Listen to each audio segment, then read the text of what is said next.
G'day. Welcome back to yet another revision stream. Today we're going over something that I didn't want to have to ever cover. My least favourite witchcraft topic, the North Berwick witch hunts. I thought that we were going to save this until later, but our teacher decided to set us a mock on it tomorrow, which means I am now panicking because I don't know a single thing about this topic. All I know is it takes place in Scotland. You got Julie Duncan, and that's basically all I remember. So I'm just flicking through the indicative content here because this is that might be it. Basically, the way I'm revising the witchcraft topic is looking at the mark scheme content, because this covers a lot of very important things, and this is everything on North Berwick, which is a lot, which is surprising. So that gives me a good idea already that we're probably going to get asked something about King James in the exam. Great. Man, okay.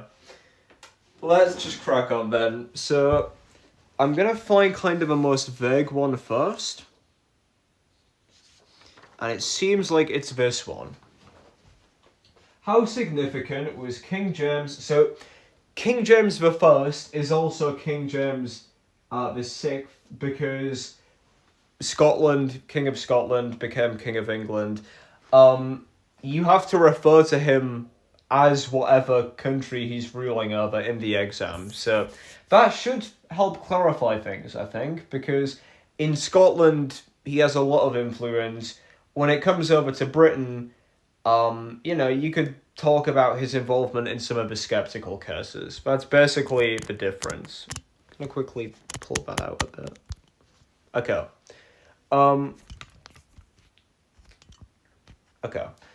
So, this question is, how significant was King James in the witch hunting in Scotland? So already, we're going to lay this out kind of like how we did last time, with the context, the nature of the hunt, and then the ending of the hunt. So context. Now, if I recall correctly, the context of the hunt is that they started because of Julie Duncan. They also linked to King James's boating accident thingy. His authorship of demonology, which established him as a leading expert and a refuter of doubtsters. That is a good point. I guess we'll write demonology down here. We'll talk about this more later, because this links to Reginald Scott's book. Reginald Scott wrote a book called The Discovery of Witchcraft, and it was basically a book kind of doubting the existence of witchcraft. I don't think he fully doubted witchcraft. I think Reginald Scott treaded, on the lines. I don't remember what he said, but I remember that King James wrote demonology as a direct response to him. His role in importing continental ideas, notably from Denmark, which coincided with the beginning of a witch hunt in North Berwick. Okay, that is important to note. That is very important to note. The ideas of Denmark. He incorporated Danish ideas in the witch hunt. So actually, this seems to be more about the general hunts in Scotland, not the North Berwick hunts, but that's fine. We can do 2 in 1. James's intervention in several witch cases, notably those involving Agnes Sampson and John Fian, both of whom he interrogated with torture. So again, this is just laying out a framework for later. Oh, this pen.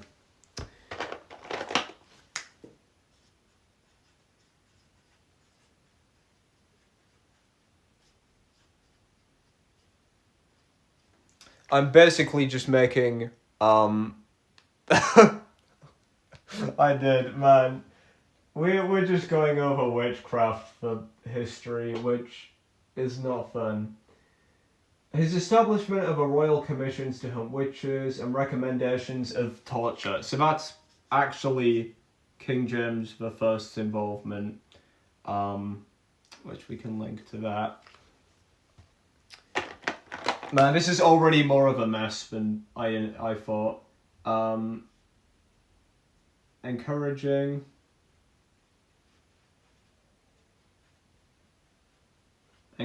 torture. His belief was he was the victim of witchcraft.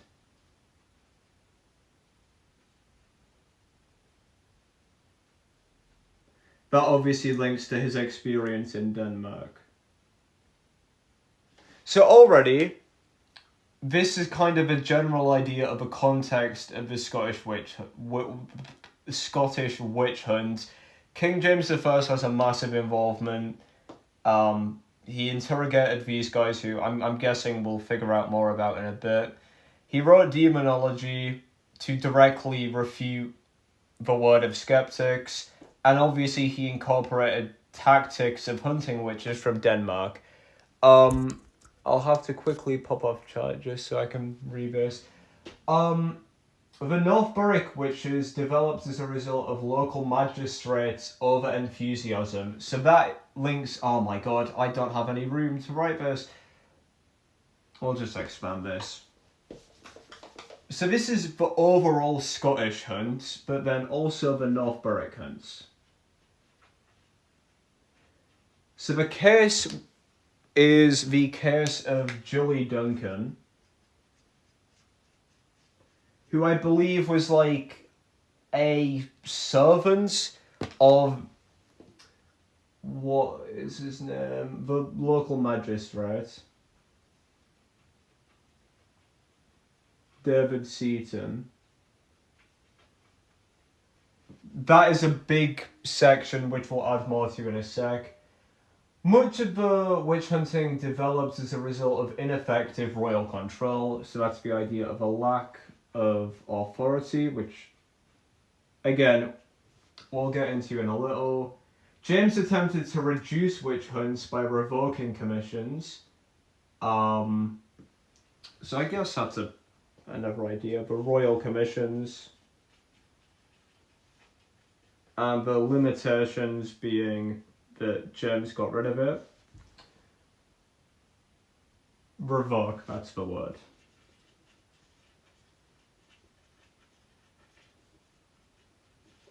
And various aspects of the Scottish legal system made it easier to persecute witches. So, all in all,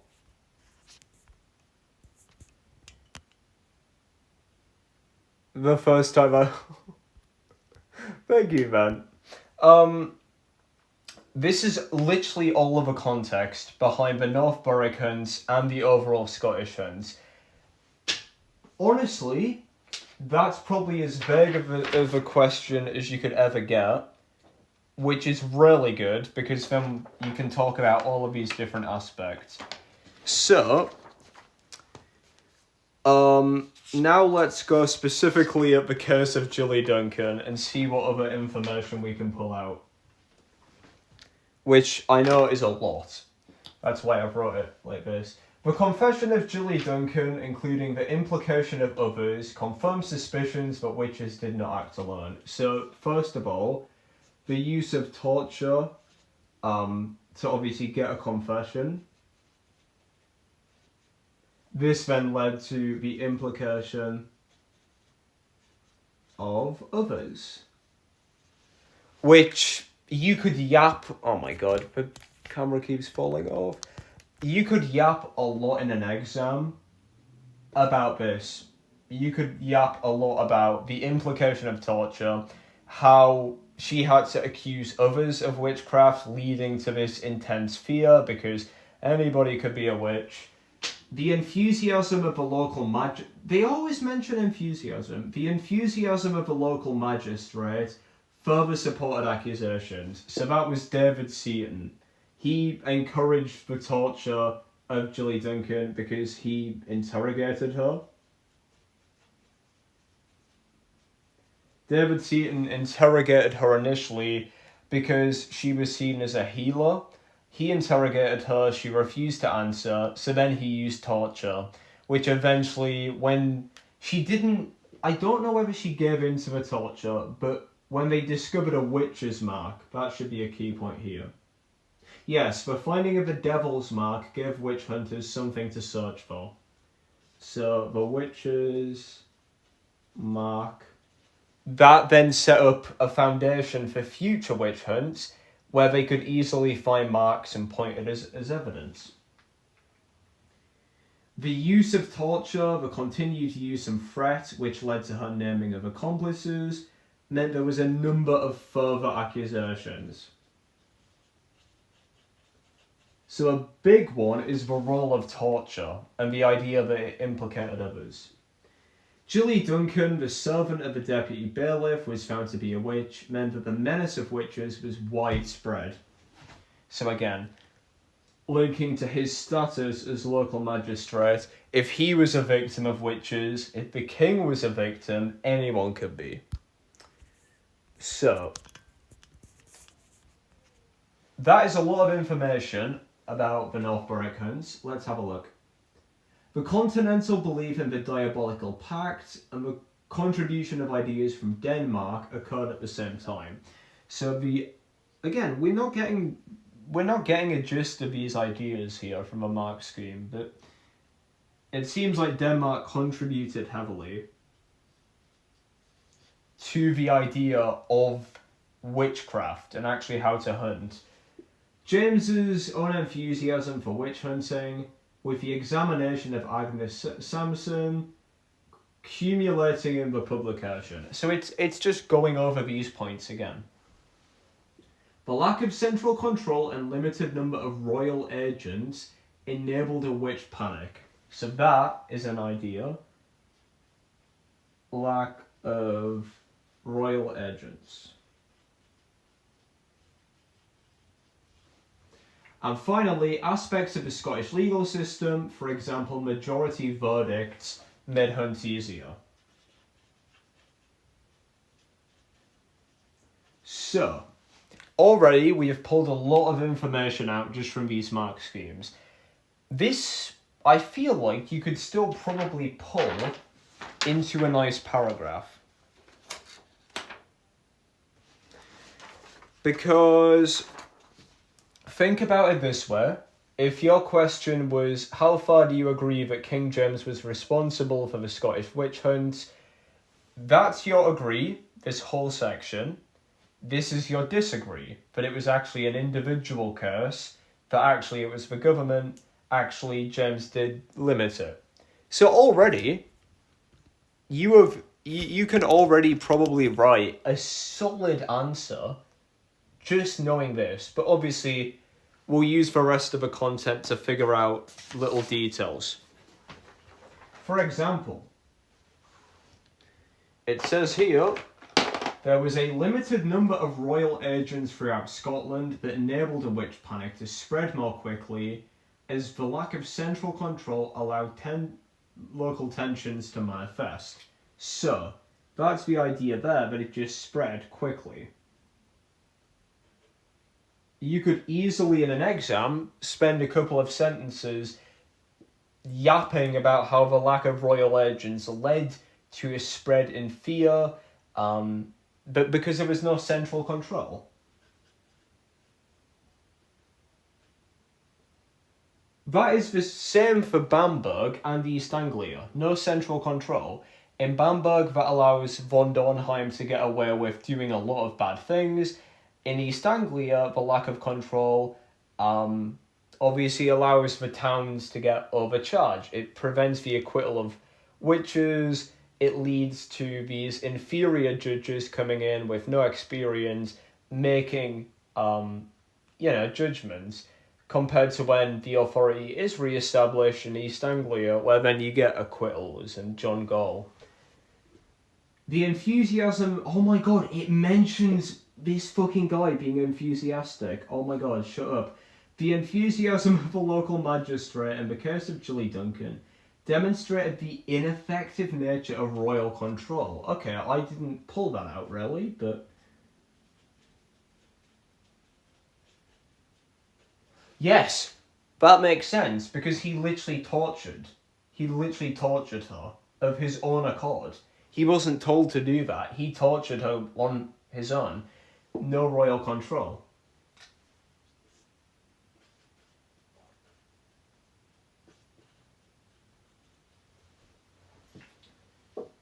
There were no instructions from central government on how to carry out witch hunts, and reports back to the Privy Council were limited, which allowed the number of trials to expand unchecked. So that's just the idea that it was unchecked. No instructions on carrying out trials. Attempts by James to reduce the witch hunts were unsuccessful, so therefore we've linked this to being unsuccessful. Interrogations and trials continue to be carried out at a local level.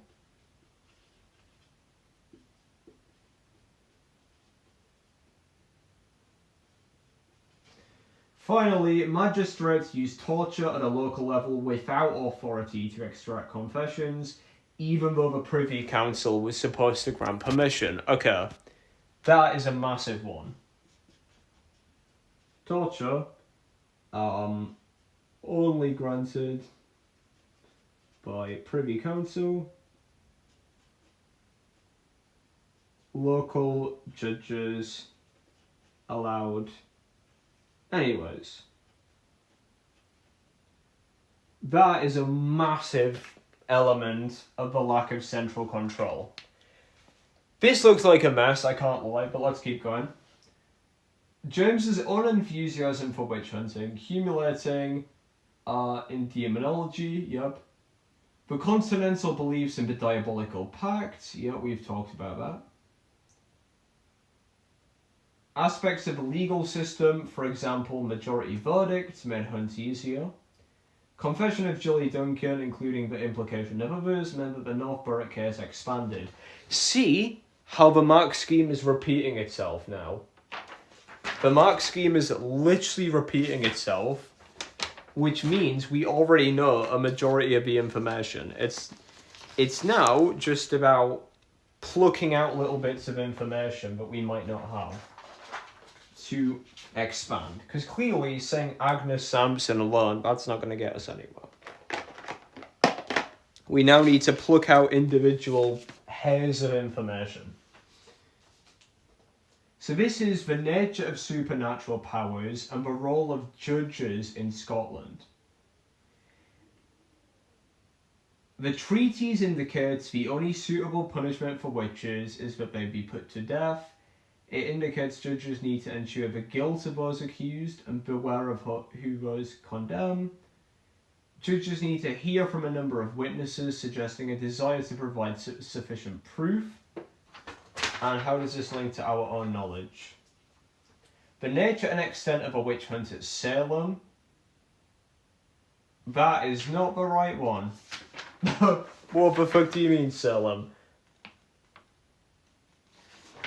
Huh, okay, I guess we'll skip right past that one. Final one. This is about the punishment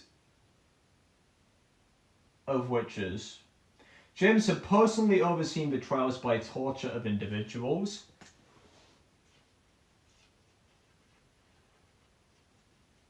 So that's a good piece of information. Knowledge of the accusations and judgment made in North Berwick. I'm guessing that links to Julie Duncan. James published Demonology as a rebuttal of Reginald Scott's skeptical treatise. So yep, as I said, to rebuke Reginald Scott. That would be more useful if you got a source question where it took an extract of demonology. Royal commissions were sent around Scotland to investigate sorcery. So there we get some information about those. Investigate sorcery.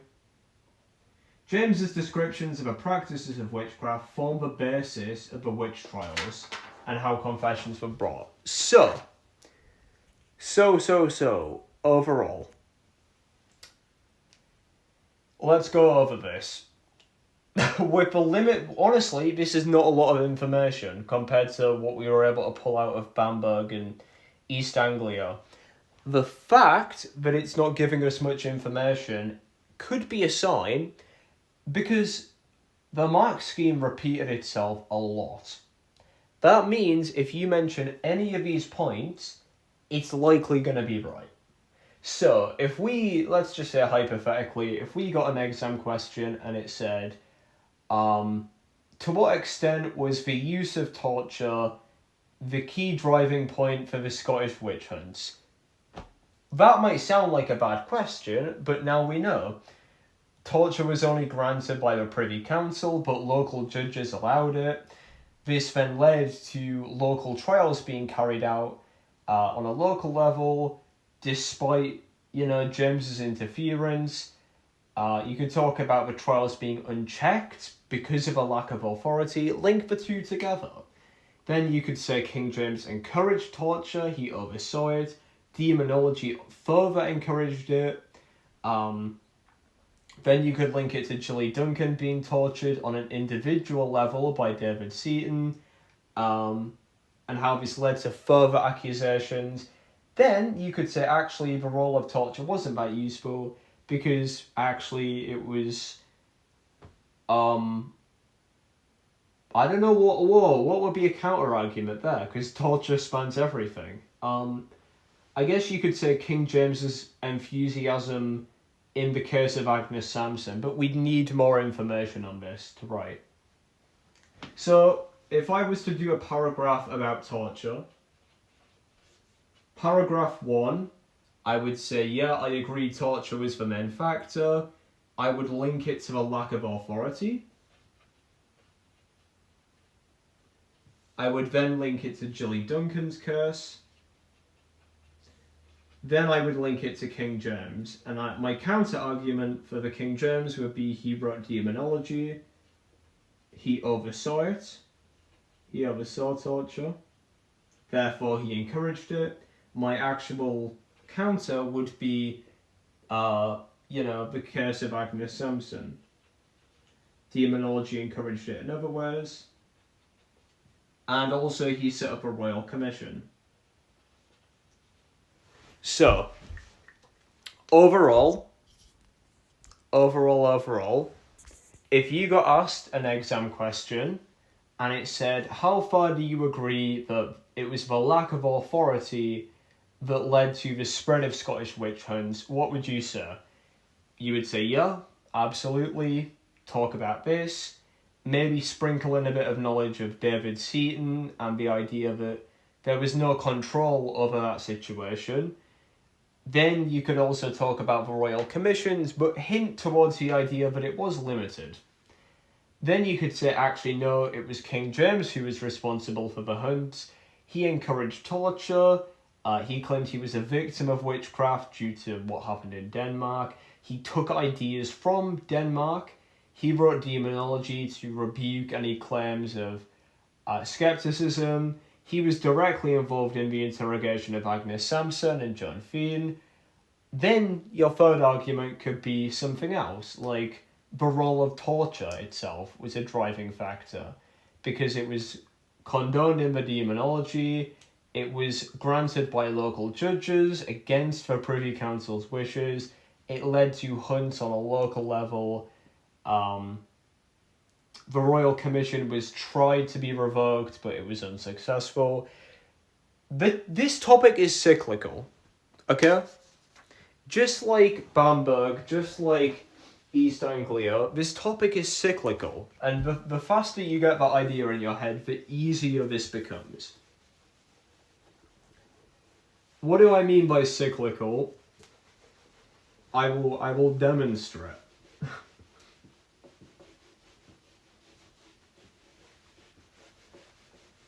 I will quickly demonstrate what I mean. Oh my god, this green pen. Okay, What do I mean by cyclical? Well, King James is sixth. You can link that to torture, which you can then link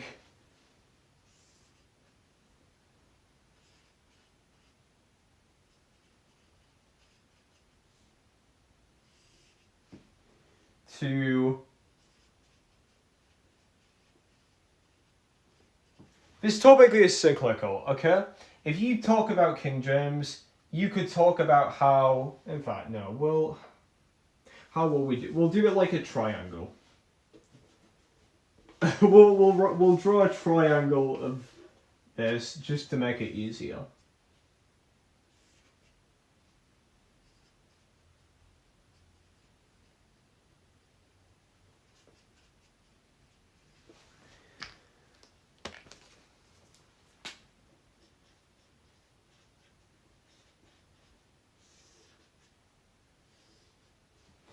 That is what I'm trying to get across, okay? I will draw this better.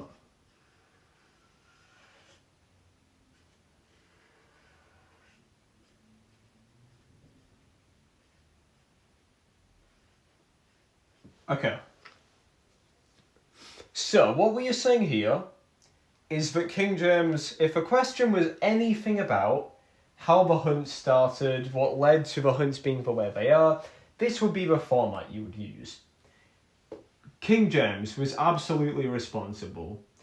You could then talk about all sorts. You could talk about demonology, his experience in Denmark. And those are exclusive to King James. Okay, if you're gonna write about King James, you can mention those. What's not exclusive to King James is the North Berwick trials. Because yes, he oversaw the case of Agnes/John Fian. King James oversaw. He encouraged torture/oversaw torture. Torture occurred. But then on a local level, because of the judges, North Berwick, you had David Seaton, and the idea that it was unchecked. He was allowed to do, oh my god, what the hell?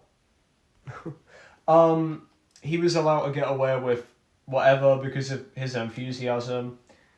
Lack of government, that's then where you can talk about, what was it, the Royal Commission that he did? I actually forgot the name of it.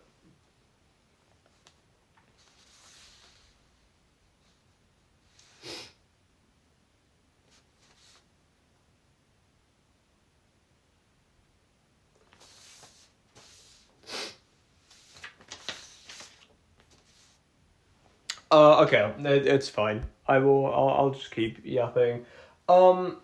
North Berwick, obviously, the confession.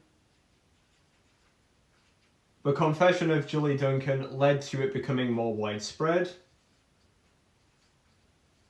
David Seaton was able to get away with torture because of a lack of government, lack of central government. He did it on an individual scale. Then the use of torture was encouraged by the king, who oversaw it. On a local level, judges were able to condone it. Despite you needing despite you needing permission from the Privy Council, they just ignored that. Lack of government can then somewhat link to James's attempts to stop it, where he did the Royal Commission to try and end, but that failed. Lack of government, we can talk about the jury system only needing a majority vote instead of a unanimous decision. And there was one more thing, but I don't recall.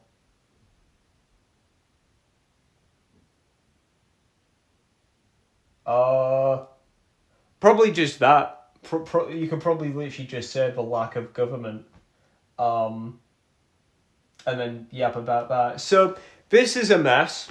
Don't get me wrong. This is an absolute mess, but it does summarise the Scottish witch hunts. Pretty much every single thing you can talk about, basically. If you get an exam question and it tells you, you get an exam question and it's to what extent did Gilly Duncan's confession lead to the Scottish witch hunts, then you can obviously just map it out the other way. You know, if you're talking about Gilly Duncan's confession, say how that led to a widespread fear of witches due to David Seaton's status. Talk about how her confession was brought about by torture, which made torture more normalised in future confessions. Talk about how a witch's mark was found, and that led to witches' marks being searched for in, future trials. Talk about how her confession implicated some other people, including Agnes Sampson and John Fian, who then were personally interrogated by the king. You could then link it to King James's involvement, how torture was condoned because of him in the demonology. You could talk about how the lack of government impacted David Seaton, because with a lack of government, he was able to get away with torture unchecked, with no royal law. Then obviously your counter-argument would be actually it was King James, he did this, he wrote demonology, he got ideas from Denmark, he set up a royal commission to carry out hunts. But then you could also argue actually no, it was the lack of government, the jury system was flawed, torture was carried out on a local level. Okay, so that's where I'm going to wrap things up for today. Okay, sorry about that. That is where I'm probably wrapping things up for today, because North Berwick isn't as bad as I thought then. I mean, obviously we haven't covered everything. I have no idea about Agnes Sampson or John Fian. I have no idea about the implementation of Danish witch hunting principles. I have no idea. Yeah, I have no idea on those. So those are the only things that I would personally revise now. The other things should be fine. North Berwick, I think we've pretty much secured our understanding of. Lack of government links incredibly well to both of these. Torture, I think we have a pretty good understanding of. It's just King James. So I'm probably wrapping things up there. I hope this was helpful in some way, because, I don't know, man. I honestly, our teacher told us that we were going to be doing a question tomorrow on the Lancashire trials. So this has been an incredibly last minute preparation. What I might do is I might try and stream later. And yeah, I might do another stream later, because we're not only getting asked a witchcraft question tomorrow on North Berwick, but we're also getting asked a US question on the Red Scare, which I don't know whether it's worth going over that, to be honest, but yeah. I am absolutely knackered, I can't lie. I've had some pretty bad days recently, but hopefully this should be fine. Hopefully.